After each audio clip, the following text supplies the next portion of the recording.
This is about my first betrayal in life, honestly. And it was by my own mother. She tells me and I'm realizing, oh my god, that's my fanfiction. Like so many of your high school, middle school stories are quite literally my worst nightmare. Guys, you can't look at me any differently after this. This is really embarrassing. Hi!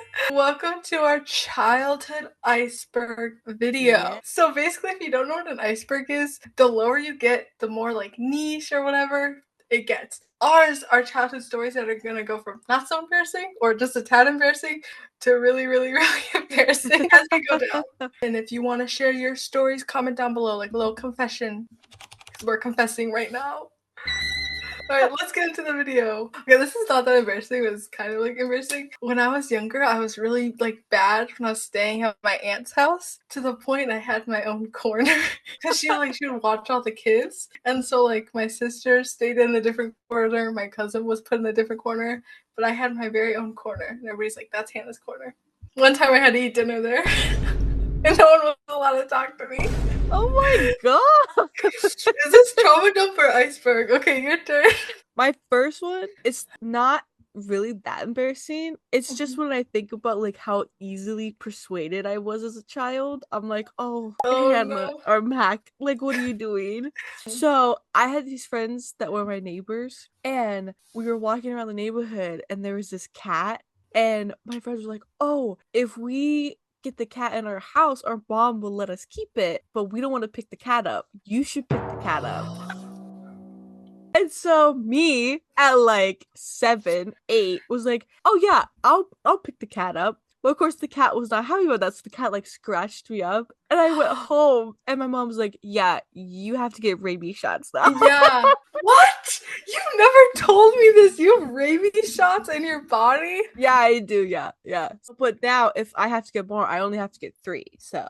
Oh, not the positives. Oh my god. This one happened when I was 11. It's not embarrassing, it's just kind of traumatizing. We had guinea pigs, and they were not feeling so well. And so being 11, no one really taught me how to raise guinea pigs. So I was like, oh, when you want to be held by your parents, they need to be held by me. I need to hold them. Well, I guess that was really comforting because she died in my hands, and I felt her carcass go limp, and she rolled, and I dropped her. Oh, really traumatizing, because she literally, I felt her she didn't, obviously her bones didn't break. And then what even more traumatizing, I lived in an apartment complex, and I asked my dad, I was like, can we please bury them, because 2 of them died on the same day. And he was like, no, wrap them in a bag and threw them down the garbage chute. Yeah. I don't even know how to respond to that, honestly. So kind of in the same theme. Oh? So growing up, since I was 3 to probably 12, I wanted to be a veterinarian. That was my dream. That was my goal. That was my passion. Until I realized that I'd have to deal with a lot of animals dying. And I literally had a mental breakdown when I realized that I couldn't handle it. Because I was like, oh, you have to see animals dying, right? And I was like, no. What do you think? You just you can stop? Yeah. Because I mean, when I was older, I kind of realized, but when I was younger, I was like, oh, it's just a doctor for things. Oh. And when I go to the doctor, everything's fine. So wait till she hears about doctors. My third one, guys, we brought this one up in the last video briefly. So here's the story. When I was 7, 8, 9, I loved watching Jersey Shore, and I was also a daydreamer. And so what I would daydream about is one day being a Jersey Shore, lovingly, not derogatory. I wanted to open the club. I love Snooki. I love Snooki so bad. I wanted to do what they were doing. Everything they were doing I wanted. Everything at 8 years old was just really bad. But yeah, I want to be a Jersey Shore really bad. And now that I'm 22, the age I thought I was going to be doing all this stuff, there's a lot to come to terms with. So real. I was Jersey Shore, and now I'm like, I don't even want to leave my house. Literally. That's why I love angsty books, though. If y'all don't know the Snooki Vinny storyline. Yeah. So this is about my first betrayal in life, honestly. And it was by my own mother. I knew it. Oh no. So little 7-year-old Mac got her first celebrity crush on, at the time, very popular #1 singer Jesse McCartney. And I thought I could trust my mother with this information. So I told my mom, I was like, oh, I really love Jesse McCartney. What does she do? She immediately goes and tells my father Uh-huh. that I have this crush on Jesse McCartney. Uh-huh. So then my dad proceeds to, for the next several years, at every opportunity, be like, oh, what about Jesse? What about your little crush on Jesse? Oh my god. I was mortified. That's actually crazy. And I remember the first time he said something, my mom was standing there, and I remember vividly, like, looking at her, like, how could you do this to me? Oh my god, that's so funny. Yeah, and I proceeded to then never tell her about another one of my celebrity crushes. My next one is truly unhinged. This is peak unhinged Hannah era. Oh my This is god. 2018, so the year before we met. It's so embarrassing. I don't even want to say it on the internet. Okay, what I'm gonna say. Okay, so I was obsessed with like teen mom shows, and thus the idea purely of becoming a teen mom. And okay, I wasn't like going out trying to get Yeah. I get you. But like, if you actually think about it, it's really sad because I felt unloved and I thought, I can have a baby and love the baby. But I won't make it sad, I'll make it funny. So basically, one day my sister and I were hanging out, it was around Christmas, and I stuffed like a blanket in my shirt, and I was like, oh my god, it looks like I'm pregnant, like it looks like I'm pregnant. I then proceeded to take a picture in front of the Christmas tree, and then I proceeded to post this on my story. Y'all, it's twins. But I'm not done. That wasn't satisfying enough for me. Because then on the next slide, I say, clearly that was not real. But did you think it was, with a poll? With an overwhelming majority of no. And the thing was, I thought it looked real. So when I asked that, I was like, obviously it looks real and everybody's going to say yes. Oh my god, that is actually so funny. Oh my god. Just know it gets worse from here on out, guys, so be prepared. This one is kind of trauma dumping. Oh, okay, trauma dumping. But like, don't take it seriously, guys. It's my trauma, and I don't take it serious. Okay. Okay. So, for those that don't know, my biggest fear in life is being in my own home. Okay, yeah, real. That's my biggest fear, right? And I didn't truly realize that I had this fear until my brother was like, hey, let's watch this scary movie. And normally I'm not afraid of scary movies because like if they're like ghosts or demons, whatever, like that doesn't get me, right? Well, there's this movie called The Strangers. Oh, I feel like I've heard of it. Basically, it's this whole thing where these like 3 people in masks knock on your door, and if you answer, they're like, oh, I don't know, they ask for like a name, like, oh, does Sheila live here, whatever? And then you're like, no, who the hell is Sheila? Mm-hmm. And then they come back and they break in your house and they kill you. And I was like 16 when I first saw it, and I genuinely have never been so terrified in my life after a movie. I slept with all my lights on that night. I slept with all of them on. I was like, I can't do this. And my brother was like, oh, what did you think of the movie? And I was like, that was literally the worst experience of my life. And I just want you to know that I now have unlocked what my worst fear in life is. Oh my god, that's so scary, actually, and that's so funny. And that explains so much about you. It does. That's really, that makes sense. That explains why your lights are always on. Oh, yeah.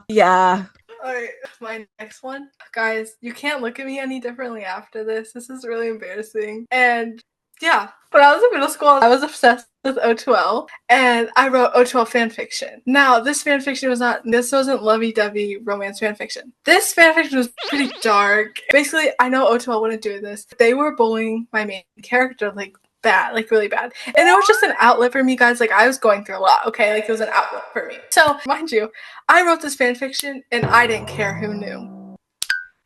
I might as well have my face plastered on my Wattpad account, on my fan accounts. I didn't care. I was actually proud. I would on the bus write my fan fiction and I didn't care. I go to school and it's freshman year and I'm trying to make friends and I'm like, oh yeah, like I love O2L because this was the past. Like I wrote a fan fiction in the past. I'm changed. I was like, oh, yeah, I love O2L. I love Key and JC, right? And I'm talking to this girl and she was like, oh yeah, like I really love O2L too. I love Key and JC. And she was like, actually last year, my friend and I, we found this fan fiction and it was like this girl's getting bullied. Like it was really cringy. Like she was telling me how bad it was and how her and her friend were reading it and laughing about it. And mind you, the mutual friend we had, I was friends with her brother and they're twins. So this was a very like connection. Like she tells me and I'm realizing, oh my god, that's my fan fiction. So I thought I could either say, hey, like that's my fan fiction, or I could be silent. And I am doing the plot Hannah since day one before I knew the phrase. So I said, oh my god, yeah, like that's my fan fiction. Her face dropped so fast. And she was like, oh my god, I'm so sorry. I'm like, no, it's fine. It was last year. Like, it's not a big deal because I was so separate from that Hannah. I genuinely didn't think it was a big deal. And we were friends for a lot of high school. So, you know, it's fine. It was a good icebreaker. But I remember just sitting there and being like, she's talking about me. Like, they were bullying me. The thing is, I was used to people talking behind my back. I've had a YouTube channel since I was 12. So it's like... I just want you to know that, like, so many of your, like, high school, middle school stories are quite literally my worst nightmare in terms of, like, embarrassment. Like, I'm picturing it, and I'm like, oh my god, I couldn't even. I know, I felt a lot of embarrassment. That's why nothing can really touch me anymore. That's good, actually. Yeah. That's a good thing. Because I wasn't immune to embarrassment. I just pushed through it. So this is, like, kind of in the realm of that, actually. What? So, I don't even remember what year it was. It had to have been, like, 2012, 2013. I was a big fan of iCarly, okay? Okay. So, there's a new episode coming out, and I'm so excited. And I'm like, oh, I can't wait. And there's a guest on the episode of this British boy band named One Direction. Right. And I had never heard of him. I was like, oh. So I'm watching and I'm like, oh my god, wait, I kind of really like this guy. And I had two friends who were sisters, and they were my neighbors, and we would hang out all the time. And they also watched the iCarly episode. And we love to play pretend as kids. And so we were like, oh, we should play like as if we're like doing an interview and we're the girlfriends of One Direction. Yeah. And I originally was like, oh, I'm Harry's because he's the only one whose name I knew, right? And my friend was like, no, I call dibs. And I was like, oh, okay. Oh, you said it first.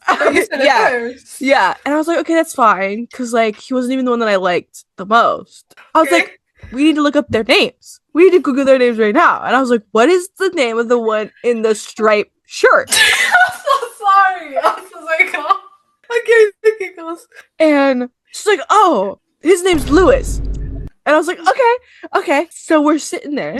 And I'm like, hey guys, I'm Lewis's girlfriend.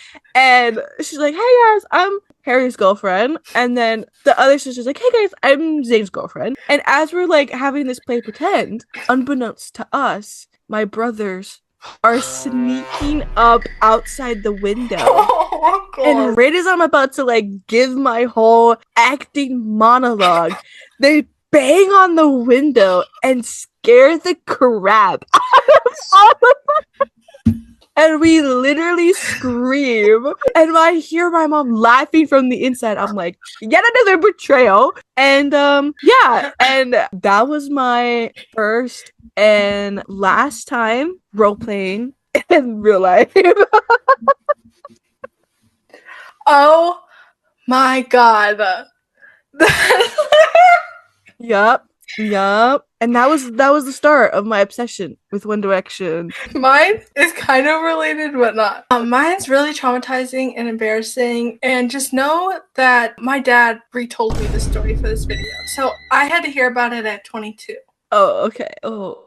So when I was younger, my parents showed me the movie Grease, and when I say younger, like 3 or 4. And I was watching the movie Grease.